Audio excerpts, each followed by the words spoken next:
Warga!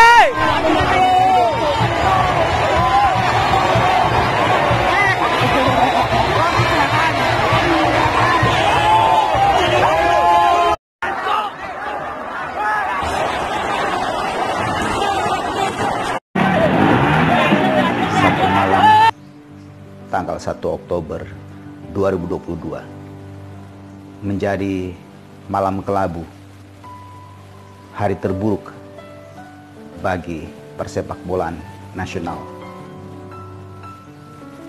Laga Arema Malang versus Persebaya dalam Liga Indonesia yang digelar di Stadion Kanjuruhan Malang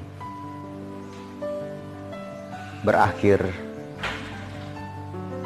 chaos, situasi kacau, dan terjadi kerusuhan di mana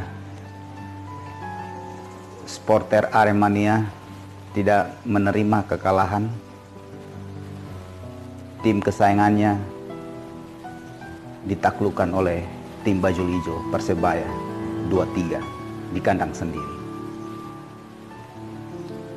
Maka amarah pun meluap dan supporter memasuki lapangan dan terjadilah kekacauan.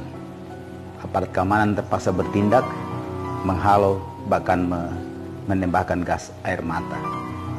Situasi menjadi semakin kacau dan terjadilah penumpukan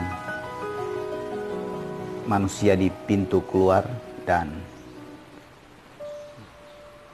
saudara-saudara kita,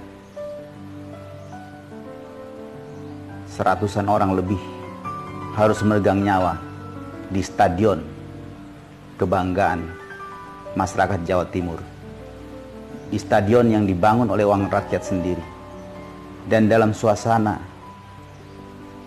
ketika persepak bolaan Indonesia mulai bangkit untuk mencapai prestasi dalam level internasional bahkan dunia. Namun kejadian Sabtu malam itu menjadi catatan buruk, bahkan terburuk kedua di tingkat dunia. Ini menjadi catatan prestasi justru dalam sisi negatif, di mana sepak bola nasional kita masih nihil prestasi di tingkat dunia. Terburuk kedua dari segi jumlah korban yang tewas di bawah kejadian yang terjadi di Kota Lima, Peru pada tahun 64 ketika kesebelasan tim nasional Peru berhadapan dengan tim nasional Argentina dalam kualifikasi Olimpiade. Kita semua tidak bisa menerima dengan akal sehat, bahkan dalam emosi teraduk-aduk. Kenapa bisa ratusan nyawa meregang dalam satu acara olahraga yang justru sangat memancing animo masyarakat, tua muda bahkan sampai anak-anak, laki-laki maupun perempuan, semuanya datang ke stadion untuk mendukung kesebelasannya masing-masing. Tapi apa daya, justru hiburan sepak bola yang harusnya menarik orang banyak, menggerakkan bukan cuma si kulit bulat yang dikejar-kejar oleh pemain, tapi juga justru menggerakkan ekonomi masyarakat, ekonomi rakyat.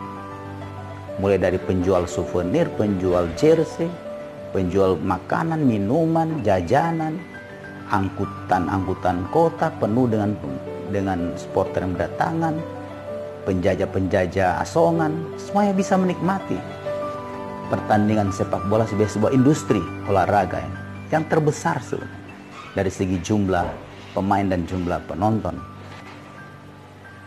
Namun sangat disayang, justru menjadi malapetaka, bahkan menjadi tragedi, bukan saja bagi persepak bola nasional, tapi juga persepak bola dunia. Kita boleh menangis, meratapi, bahkan menyesali peristiwa yang telah terjadi.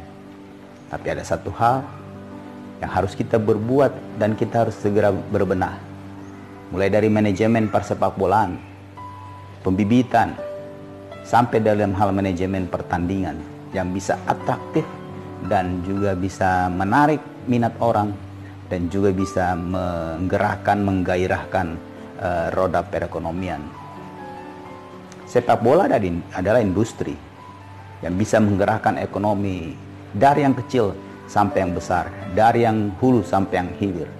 Dan persepak bolaan bisa menghidupi banyak orang, bukan cuma pemain,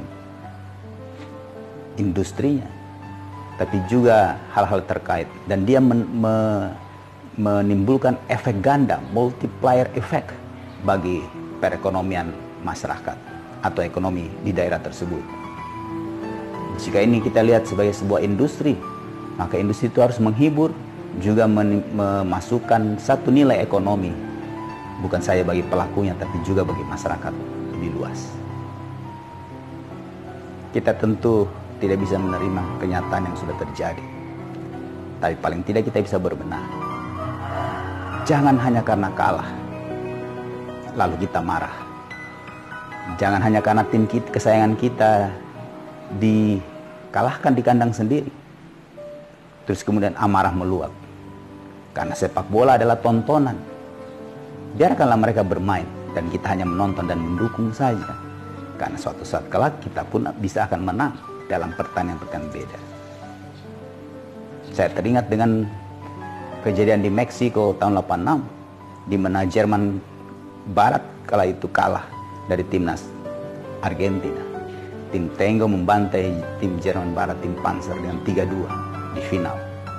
Namun 4 tahun kemudian, tim Jerman justru mengangkat trofi di Italia dengan memenangi final Piala Dunia tahun 90. Mengalahkan pula Argentina dengan selisih, dengan skor 1-0. Demikian juga tim Brasil. Ketika 94 mereka juara dengan mengalahkan Italia dengan adu penalti di Piala Dunia Amerika Serikat. 4 tahun kemudian mereka justru kalah dibantai 3-0 oleh tim tuan rumah Prancis. Tapi 4 tahun kemudian di Asia, Korea Selatan dan Jepang, tim Brasil kembali menjadi juara. Pentacampione, juara kelima dalam perhelatan Piala Dunia sepanjang sejarahnya. Oleh karena itu kalah biasa. Tapi bagaimana kita berbenah, supporter mendukung, memberikan support, menggerakkan ekonomi masyarakat, dan membuat kenyamanan dalam stadion, sehingga semua akan tertarik. Laki-laki, perempuan, orang tua, dewasa, bahkan sampai anak-anak semua tertarik mendukungnya. Dan sehingga semuanya bisa hidup dari industri sepak bola ini. Jangan marah hanya karena kalah. Karena olahraga, nafasnya adalah sportivitas. Sportivitas yang melihat setiap kesempatan, setiap pertandingan dan perlombaan dalam kacamata kebesaran jiwa. Kalah bukan akhir dari segalanya. Justru bisa berbenah untuk mencapai juara yang sejati. Karena juara yang sejati adalah mereka yang mendapatkan tepuk tangan penonton meskipun kalah. Dan mereka yang mengangkat trofi juara tapi tidak pernah menganggap yang lain kalah, salah, dan rendah. Karena mereka pemenang-pemenang sejati. Juara yang sejati adalah mereka yang keluar dari setiap kekalahan, mencapai kegemilangan dengan usaha dan kerja keras.